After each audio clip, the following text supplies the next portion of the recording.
ഈ ആഴ്ചയുടെ ഏറ്റവും ഒടുവിലത്തെ ദിവസവും വീണ്ടും നമ്മൾ ഒരുമിച്ച് കൂടി.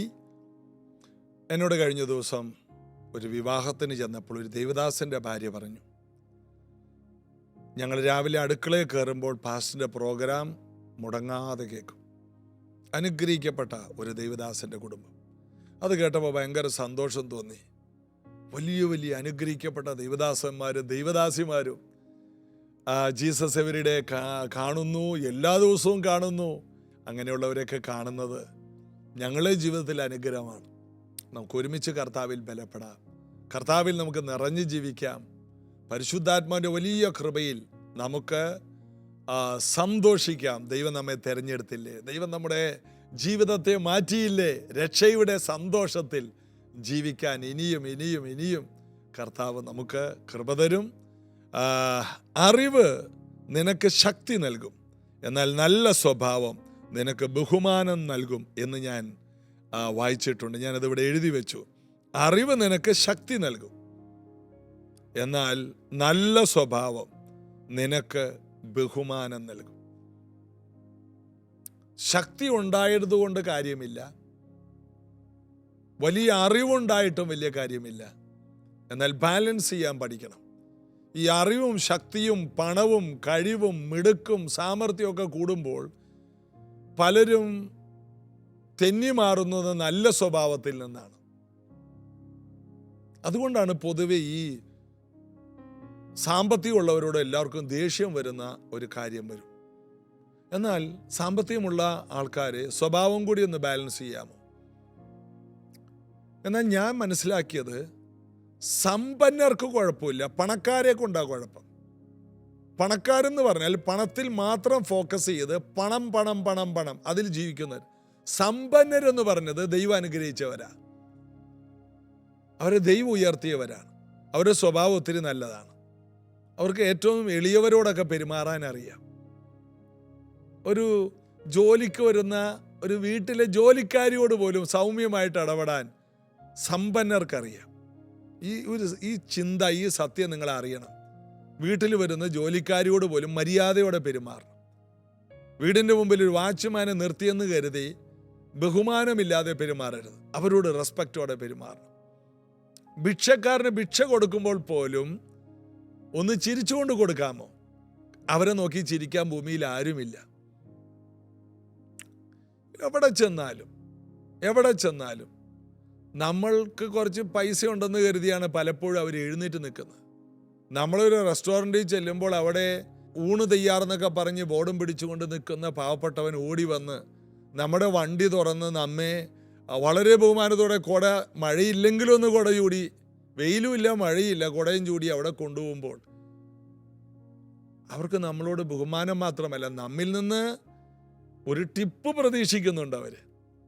നമ്മളവിടെ ചെല്ലുമ്പോൾ ഇരിക്കുമ്പോൾ നമ്മുടെ അടുത്ത് ഓടി വരുന്ന പലരും നമ്മളോട് ഭയങ്കര റെസ്പെക്റ്റോടെ ഇടപെടുമ്പോൾ നമ്മിൽ നിന്ന് പലതും പ്രതീക്ഷിക്കുന്നുണ്ട്.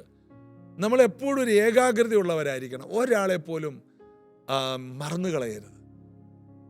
നമുക്ക് കൊണ്ടുവന്ന് ചായ തന്ന ആള് ഒരു ബില്ലും ഒരു കവറിനകത്താണ് കൊണ്ടുവന്ന് തരുന്നത്. എന്തിനാണ്? അവർക്ക് അതിൽ നിന്നൊരു ടിപ്പ് അവർ പ്രതീക്ഷിക്കുന്നുണ്ട്. അവർക്ക് ശമ്പളം അവർ വളരെ കുറവാണ് കൊടുക്കുന്നത്, കാരണം ടിപ്പ് കിട്ടുമല്ലോ. നമ്മൾ ടിപ്പ് കൊടുത്തില്ലെങ്കിലോ പാവങ്ങൾക്ക് ആ ദിവസങ്ങളിൽ വളരെ കഷ്ടങ്ങളായിരിക്കും. അതുകൊണ്ട് അറിയണം ഓരോ കാര്യം. ആ വാച്ച്മാൻ മഴയത്ത് വെയിലത്ത് കുട ചൂടി നിൽക്കുന്ന, അല്ലെങ്കിൽ വെയിൽ കൊണ്ടുകൊണ്ട് ഊണ് തയ്യാറെന്ന് പറഞ്ഞ് നിൽക്കുന്ന മനുഷ്യനെ നിങ്ങൾ കരുതാറുണ്ടോ? അങ്ങനെയൊക്കെ ചെയ്യണം. അല്ലെങ്കിൽ റെസ്റ്റോറൻറ്റിൽ പോകണ്ട, വീട്ടിൽ നിന്ന് തന്നെ ഉണ്ടാക്കി കഴിച്ചാൽ മതി. അതൊക്കെ മര്യാദകളാണ്. നല്ല സ്വഭാവം ബഹുമാനം ഉണ്ടാക്കും.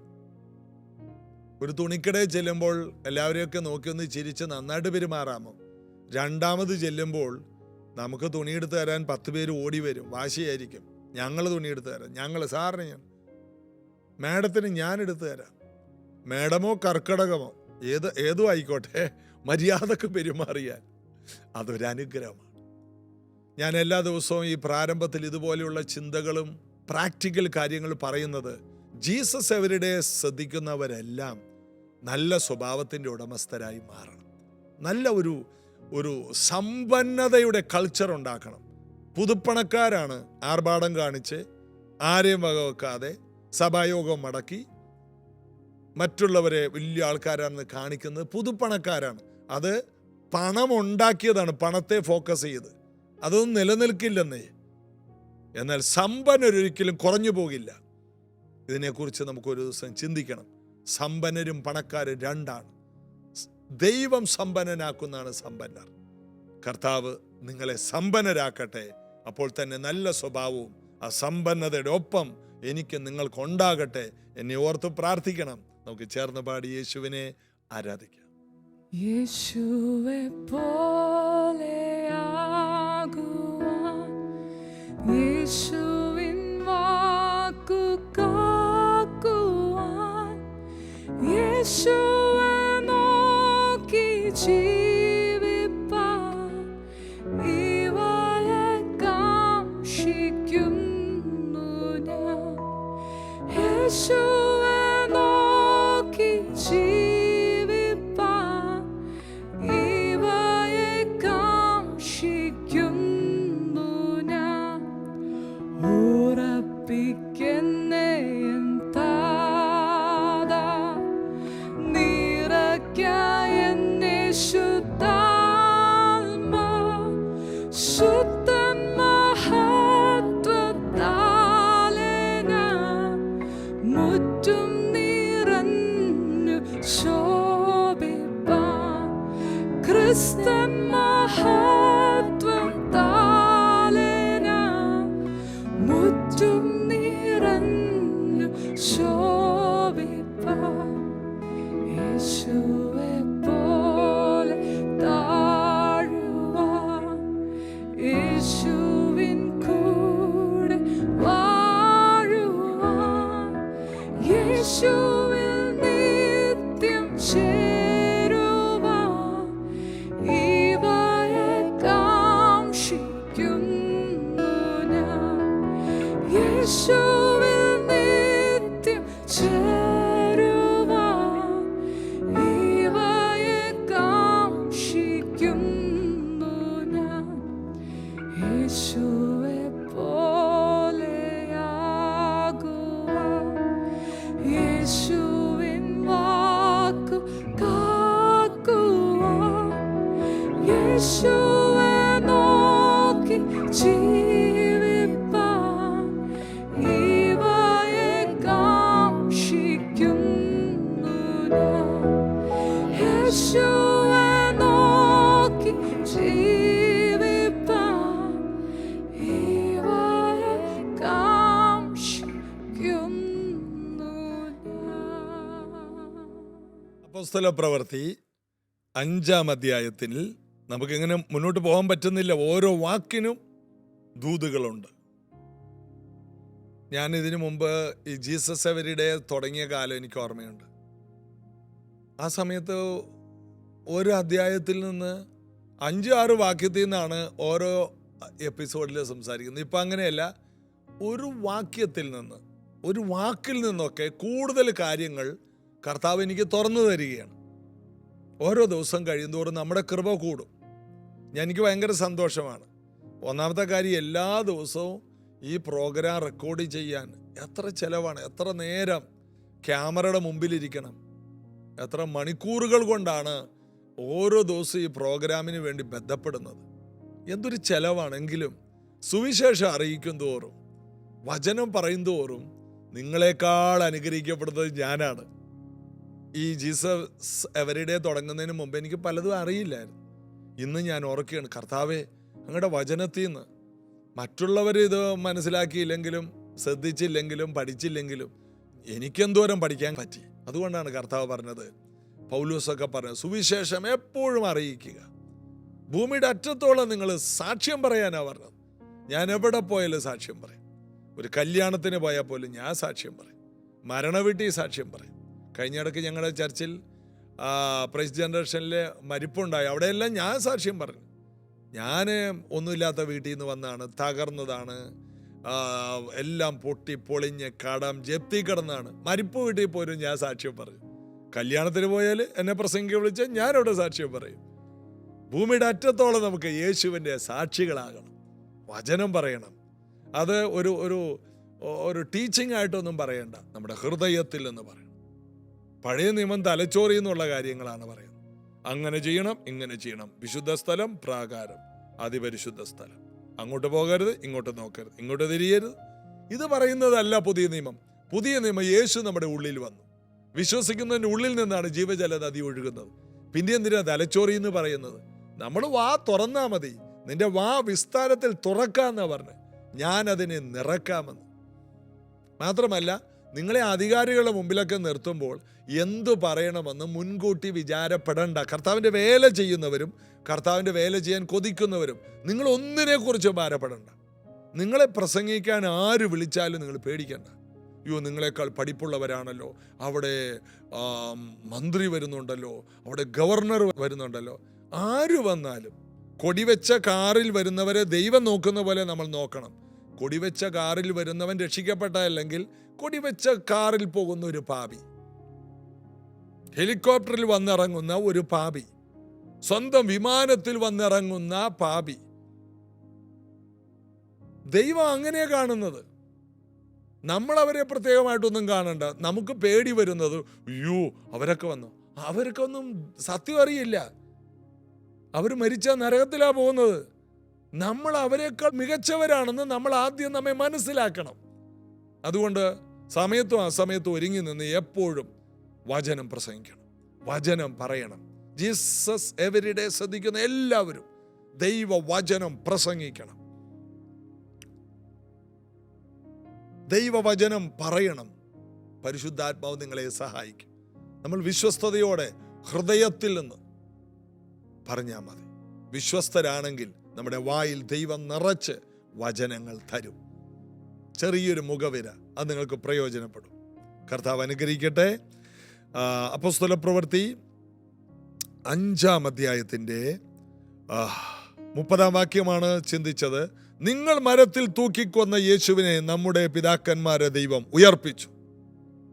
അതാണ് ബൈബിളിൻ്റെ ഏറ്റവും കാതലായ പ്രസംഗം. ദൈവം ഉയർപ്പിച്ചു. അതിൻ്റെ അർത്ഥം, നിങ്ങൾക്ക് വേണമെങ്കിൽ ഞങ്ങളെയും തൂക്കിക്കൊല്ലാം,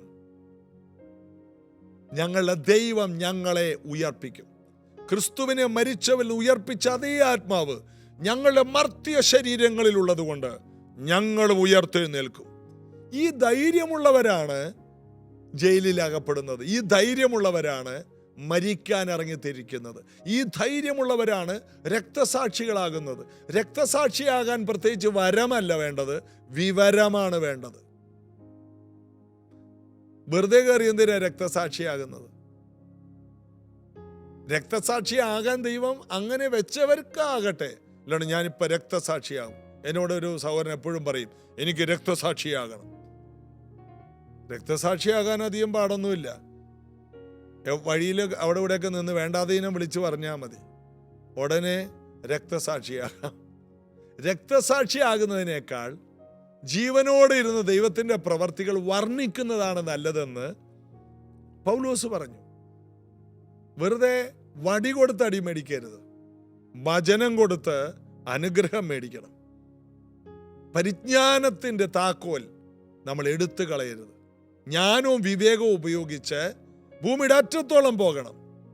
കർത്താവ് നമ്മെ വിളിച്ചത് നമ്മൾ ജനിച്ച കരയിൽ രക്തസാക്ഷിയാകാനല്ല, സ്തെഫോനാസ് എന്ന ദൈവദാസനായില്ലെന്നല്ല. അദ്ദേഹത്തെ കുറിച്ച് ദൈവത്തിൻ്റെ പ്ലാൻ അതായിരുന്നു.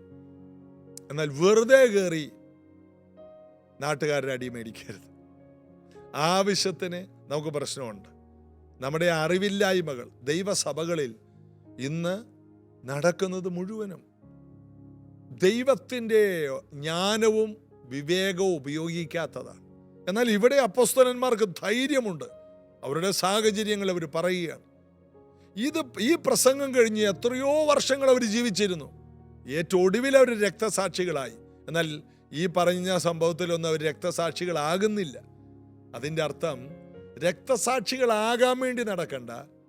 അത് ദൈവം ആക്കുകയാണെങ്കിൽ വേല തീർന്നിട്ട് എങ്ങനെയെങ്കിലും ഒന്ന് പോകണം. എത്രയോ പേര് വണ്ടി ഇടിച്ച് മരിക്കുന്നു. അതിനേക്കാൾ നല്ലതല്ലേ രക്തസാക്ഷികളാകുന്നു.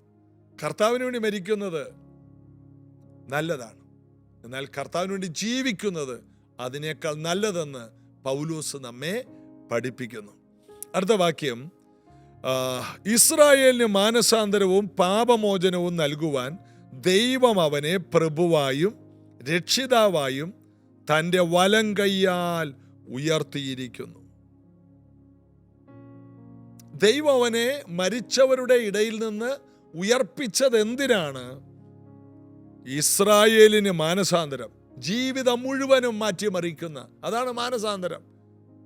മാനസാന്തരം എന്ന വാക്ക് ഡെയിലി നമ്മൾ ഉപയോഗിച്ചു വന്നു. മാനസാന്തരപ്പെട്ടാൽ മതിയായിരുന്നു. എൻ്റെ ഭർത്താവെന്ന് കള്ളുകൂടി മാറുന്നതല്ല മാനസാന്തരം, സിഗരറ്റ് വലി മാറുന്നതല്ല മാനസാന്തരം, ഭാര്യയും ഭർത്താവും തമ്മിലുള്ള അടി തീരുന്നതല്ല മാനസാന്തരം, ജീവിതം അടിമുടി മാറുന്നത് എൻ്റെ പേരാണ് മാനസാന്തരം.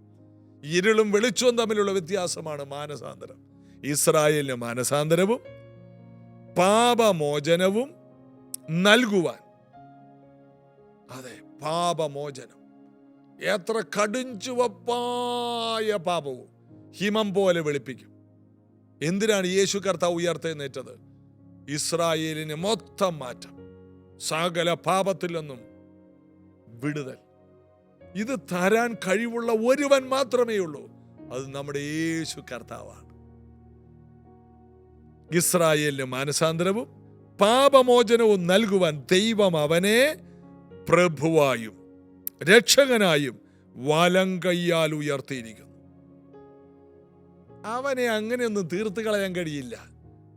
അവൻ ക്രൂശിൽ മരിക്കാൻ ഏൽപ്പിച്ചു കൊടുത്തത് എന്താണെന്ന് അറിയാമോ? അതിനുശേഷമാണ് അവൻ ആരംഭിക്കുന്നത്. അതായത് 3.5 വർഷത്തെ ജീവിതത്തോടെ യേശു ക്രിസ്തുവിന്റെ ചരിത്രം തീർന്നെന്നാണ് നിങ്ങൾ ചിന്തിച്ചത്? യേശു ക്രിസ്തുവിന്റെ ചരിത്രം ആരംഭിക്കുന്നത് മരണത്തിന് ശേഷമാണ്.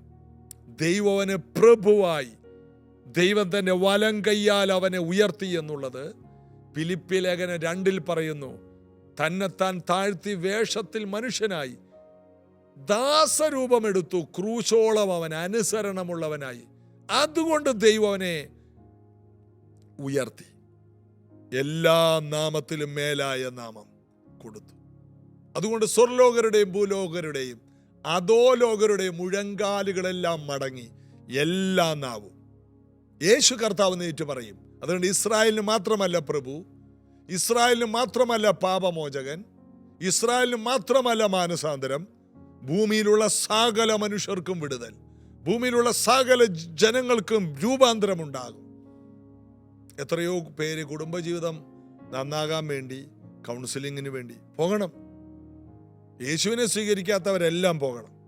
എന്നാൽ യേശുവിനെ സ്വീകരിച്ച ഒരാൾ, എനിക്ക് മറ്റേ ആളെ ഒന്ന് കാണണം, അങ്ങേര് ഇതിനെക്കുറിച്ച് പഠിച്ചതാണ്, കുടുംബജീവിതത്തിൻ്റെ കൗൺസിലിംഗ്.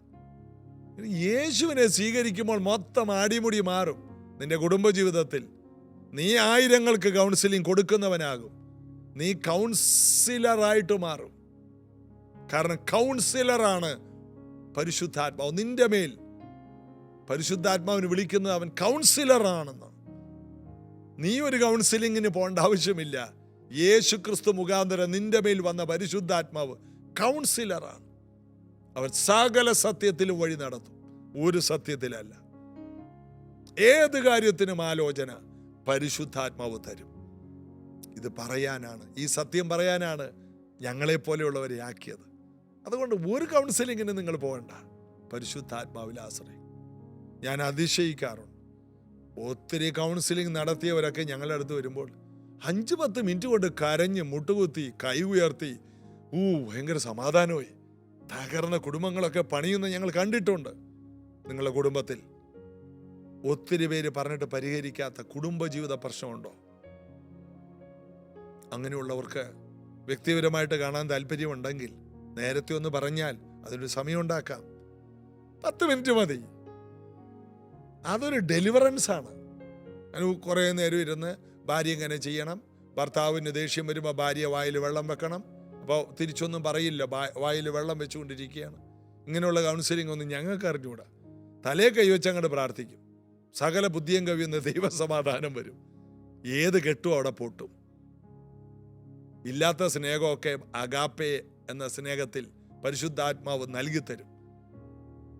റോമാലേഖനം 5:5 ദൈവത്തിൻ്റെ സ്നേഹം പരിശുദ്ധാത്മാവിനാൽ നിങ്ങളുടെ ഹൃദയങ്ങളിൽ പകർന്നിരിക്കുന്നല്ലോ.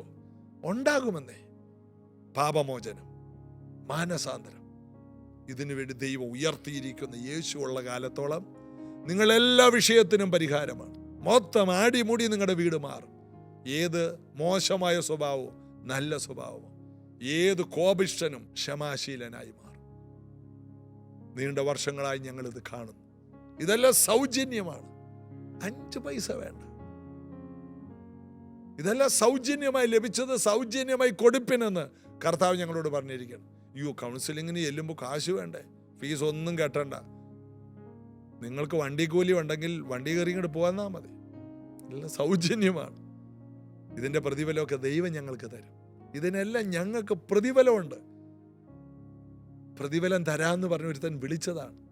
കർത്താവിൽ ഞങ്ങൾ വിശ്വസിക്കുക, ധൈര്യപ്പെടുക. നമുക്ക് പ്രാർത്ഥിക്കാം. യേശു കർത്താവെ, കുടുംബജീവിതത്തിലെ പ്രതികൂലങ്ങൾ മാറാൻ കൗൺസിലിംഗ് എനിക്കില്ല, എനിക്കൊരു നല്ല കൗൺസിലിംഗ് വേണമെന്നുള്ളവർ ഈ കർത്താവിലേക്ക് അടിയുറച്ച് വിശ്വസിച്ച് ആടിമുടി ജീവിതം മാറുന്നവരായി തീരട്ടെ.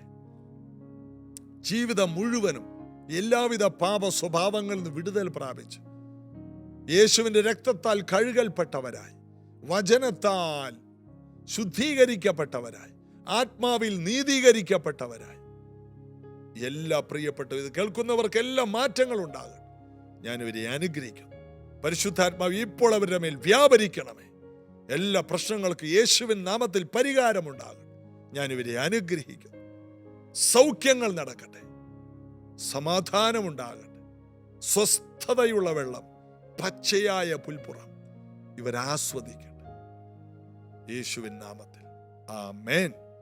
അങ്ങനെ തന്നെയാണ്. എൻ്റെ മാറ്റമില്ല. എനിക്ക് ഒട്ടും സംശയമില്ല. ഇത് കേട്ടവർക്കെല്ലാം വിടുതലാണെന്ന് ഞാൻ വിശ്വസിക്കുന്നു. കാരണം ചെയ്യുന്നത് കർത്താവാണ്. ഞങ്ങൾ വെറും വാക്കുകൾ മാത്രം. മരുഭൂമിയിൽ വിളിച്ചു പറയുന്നവൻ്റെ ശബ്ദമെന്ന് യോഹന്നാൻ പറഞ്ഞതുപോലെ, സ്നാപയോഹന്നാൻ പറഞ്ഞ പോലെ ഇതെല്ലാം വിളിച്ചു പറയുന്ന ഒരു ശബ്ദം മാത്രമാണ്. ഇതിൻ്റെ പുറകിൽ ഒരുവനുണ്ട്, നിങ്ങളെ വിടുവിക്കുന്നവൻ. നാളെ നമുക്ക് പ്രൈസ് ജനറേഷൻ ചർച്ചിൽ വെച്ച് അനുഗ്രഹിക്കപ്പെട്ട സഭായോഗമുണ്ട്. ഒരു യാത്ര കഴിഞ്ഞ് ഞാനും സഭായോഗത്തിൽ പ്രൈസ് ജനറേഷനിലുണ്ട്. രാവിലെ 8 മണിക്കാണ്. കേരളത്തിൻ്റെ ഏത് ഭാഗത്താണെങ്കിലും നിങ്ങൾ വരിക. ഒരു സൺഡേയെങ്കിലും സഭായോഗത്തിന് വരിക. നിങ്ങൾക്ക് തീർച്ചയായിട്ടും ഒരു വലിയൊരു അനുഗ്രഹം സഭായോഗത്തിലൂടെ ലഭിക്കും. മാത്രമല്ല, വിദേശ രാജ്യങ്ങളിൽ നിന്ന് വരുന്നവർ ഒരു സഭായോഗമെങ്കിലും പ്രൈസ് ജനറേഷനിൽ കൂടിയിട്ടേ പോകാവൂ.